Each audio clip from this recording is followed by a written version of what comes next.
Hello friends, welcome to our YouTube channel study noises. Friends, आज हम आपके साथ एक इम्पॉर्टेंट टॉपिक डिस्कस करेंगे और वो टॉपिक मंडी से रिलेटेड है। हिमाचल की हिस्ट्री में मंडी कॉन्स्पिरेसी का एक बहुत ज़्यादा महत्व है। आज हम इसलिए आपसे डिस्कस करना चाह रहे हैं क्योंकि मंडी जो है वो आजकल काफ़ी ज़्यादा चर्चा में है। लोकसभा क्षेत्र है और वहाँ पर अभी चुनाव होने हैं। वहाँ पर दो बड़े दिग्गजों के बीच में टक्कर है। विक्रमादित्य सिंह जो कि वर्तमान में पीडब्ल्यूडी मिनिस्टर है हिमाचल के, और बॉलीवुड की जो क्वीन जिन्हें कहा जाता है कंगना, उनका संबंध भी उनके जो पैटर्नल घर हैं वो मंडी से हैं। तो इसलिए लोकसभा चुनावों को लेकर भी मंडी चर्चा में है। चुनावों की हम चर्चा नहीं करेंगे, बात करेंगे मंडी कॉन्स्पिरेसी की। देखिए, जब भी कोई जगह किसी भी कारण से, वो राजनीतिक कारण हो या कोई और कारण हो, चर्चा में होती है तो बहुत ज़्यादा चांसेस बढ़ जाते हैं उस जगह से रिलेटेड कोई ऐतिहासिक घटना हुई हो या उस जगह से रिलेटेड कोई इम्पोर्टेंट फैक्ट हो हिस्ट्री में, तो उसके एग्जाम में आने के बहुत ज़्यादा चांसेस हो जाते हैं। वापस अपने टॉपिक पर चलते हैं, मंडी कॉन्स्पिरेसी की बात करते हैं। तो 1914-15 की ये बात है, जब वर्ल्ड वार चल रहा था उस समय। तो मंडी में कुछ और ही चीज़ें चल रही थी। मंडी के जो लोग थे वो काफ़ी रुष्ट थे। कारण ये था कि जैसे आपको पता है कि पहले जो शासन होता था वो राजाओं के हाथ में होता था, और राजाओं के जो है कुछ खास वज़ीर होते थे। और इसी तरह से मंडी में एक राजा हुए, उनके वज़ीर थे और उनका नाम था जीवा उपाध्याय। वो जो जिन वज़ीर की हम बात कर रहे हैं, वो वज़ीर जो हैं उनकी जो कार्यप्रणाली थी वो काफ़ी ज़्यादा सवालों के घेरे में रहती थी, और उनका जो व्यवहार था किसानों के प्रति वो काफ़ी ख़राब था। वो बेवजह के टैक्स किसानों पर लगाते थे, और फसल हो या ना हो उनसे टैक्स वसूला जाता था, और उनके ऊपर अत्याचार करने के लिए ही जो है वज़ीर उपाध्याय को जाना जाता था। वज़ीर उपाध्याय जीवानंद उनका पूरा नाम था। तो यही वो शख्स थे, वज़ीर उपाध्याय, जिन्होंने मंडी कॉन्स्पिरेसी का बेस रखा, और इन्हीं के अत्याचारों से तंग आकर जो है मंडी कॉन्स्पिरेसी रची गई थी। मंडी कॉन्स्पिरेसी इम्पोर्टेंट इसलिए है क्योंकि जो गदराइट्स थे, जो गदर के जो नेता थे, उनसे यहाँ के जो उस समय के जो स्वतंत्रता सेनानी आप उनको बोलें, या जो लीडर्स यहाँ पर लीड कर रहे थे, अंग्रेजों के खिलाफ चल रहे थे और देश को स्वतंत्र कराने के लिए काम कर रहे थे, वो काफ़ी ज़्यादा इंस्पायर थे गदराइट से। गदराइट के जो नेता थे, जो कि उस समय पंजाब के एरिया, जो क्योंकि पंजाब के साथ ही लगता है, तो पंजाब में उनका काफ़ी ज़्यादा प्रभाव था गदर के नेताओं का, तो उनसे काफ़ी ज़्यादा इंस्पायर थे हिमाचल के जो लीडर थे उस टाइम के। तो उन्होंने ही मंडी कॉन्स्पिरेसी का जो है वो सारा खाका तैयार किया था और मंडी कॉन्स्पिरेसी की थी। ये 1914-15 में हुई थी, लेकिन इसका जो बेस था, इसके जो बीज बो दिए गए थे वो 1906 में ही बो दिए गए थे, जब वज़ीर उपाध्याय जीवानंद किसानों पर बहुत ज़्यादा अत्याचार कर रहे थे, और किसान का जो एक वर्ग था वो काफ़ी ज़्यादा रुष्ट हो गया था, और उन्होंने जो है बदला लेने का एक तरह से प्लान तैयार कर लिया था। अगर हम मेन लीडर की बात करें मंडी कॉन्स्पिरेसी की, तो वो शोभाराम थे, जिनका संबंध सरकाघाट से था। तो एग्जाम पॉइंट ऑफ व्यू से ये भी आपके लिए फैक्ट याद रखने वाला है। जैसे मैंने आपको बताया कि 1914-15 में जो गदर पार्टी के लीडर थे वो काफ़ी एक्टिव थे। पंजाब में जो है उनका काफ़ी ज़्यादा प्रभाव था, और वो धीरे-धीरे करके, क्योंकि वो अमेरिका से वापस आए थे, काफ़ी कुछ सीख के आए थे, तो वहाँ से वो जो सीख के आए थे और जो भी वो योजनाएँ सीख के आए थे, सबसे पहले वो पंजाब में उन्होंने सब लोगों को जागरूक किया। उसके बाद धीरे-धीरे वो हिमाचल की ओर बढ़े, मंडी तक पहुँचे, सुकेत तक पहुँचे, और वहाँ पर जो गदर पार्टी के जो लीडर्स थे, वो यहाँ के जो मेन लीडर्स थे उनके संपर्क में आए, और जिनमें से एक शोभाराम जी भी थे। पहले जो है अखबारों का बड़ा योगदान, हिमाचल की बात करें या हम देश की स्वतंत्रता की बात करें, तो काफ़ी ज़्यादा योगदान अखबारों का रहता था, समाचार पत्रों का रहता था, क्योंकि उस समय आज की तरह सोशल मीडिया नहीं होता था, ना टेलीफोन्स होते थे।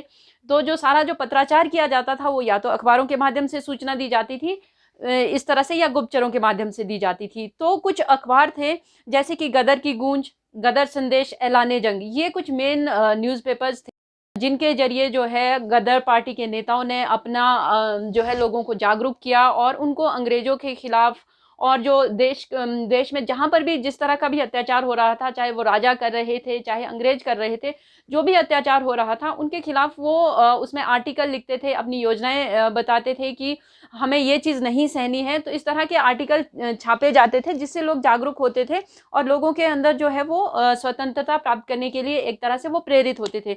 तो गदर की गूंज और ऐलान-ए-जंग, गदर संदेश, ये कुछ इस तरह के पुल आउट थे, इस तरह के न्यूज़पेपर्स थे उस समय के, जो जिनसे कि लोग काफ़ी ज़्यादा जागरूक हुए। हिरदाराम, भाई शोभाराम, मियाँ जौहर और रानी ऑफ खेरागढ़ी।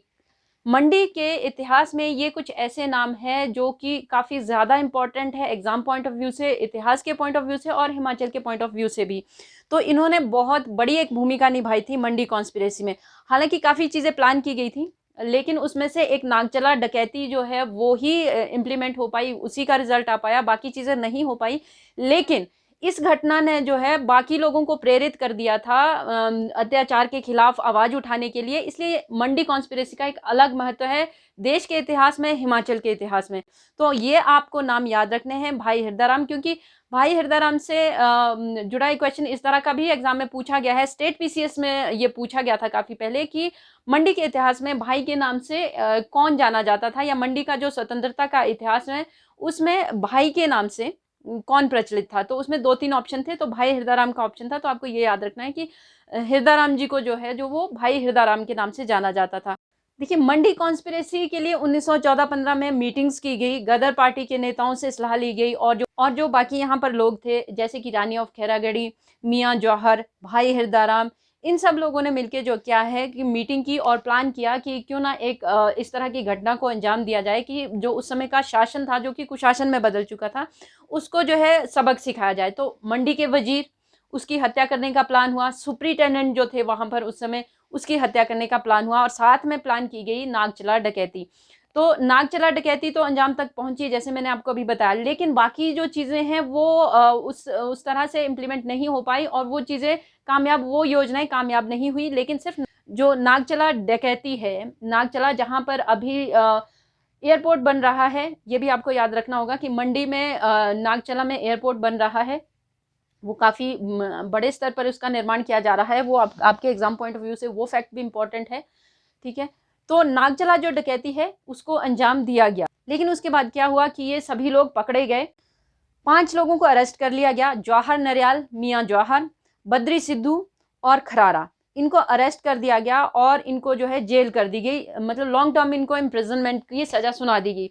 रानी खैरागढ़ी को जो है क्या कर दिया गया कि रानी खैरागढ़ी को वहाँ से जो है एग्जाइल कर दिया गया। इसमें मंडी कॉन्स्पिरेसी में भाई हिरदाराम ने इंपॉर्टेंट रोल प्ले किया। He did commendable work of Ghadar party in close association with. अच्छा, जैसे मैंने आपको बताया कि मंडी कॉन्स्पिरेसी में भाई हिरदाराम ने काफ़ी ज़्यादा इंपॉर्टेंट रोल प्ले किया था। उन्होंने क्या किया, जो गदर पार्टी के जो नेता थे रास बिहारी बोस, डॉक्टर मंथरा सिंह, करतार सिंह भाई परमानंद, इन लोगों के साथ लगातार मीटिंग्स की, प्लान तैयार किया। अमृतसर ये गए स्पेशली। आप सोचिए कि उस समय तो ट्रांसपोर्टेशन भी इतनी ज़्यादा नहीं होती थी, फिर भी इन लोगों के अंदर कितनी जी। भाई हिरदाराम जी जो है स्पेशल मंडी से कहाँ पहुँचे, अमृतसर पहुँचे, लाहौर पहुँचे, उन्होंने मीटिंग्स की, प्लान किया कि इस घटना को जो है कैसे अंजाम दिया जाना है।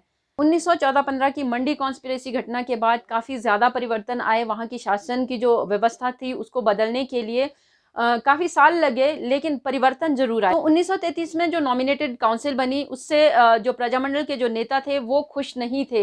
हालांकि उसको 40-45 में एक्सपेंड भी किया गया, लेकिन वो उसमें वैसी व्यवस्था नहीं की गई जैसा कि यहाँ के लोग चाहते थे, प्रजामंडल के नेता चाहते थे।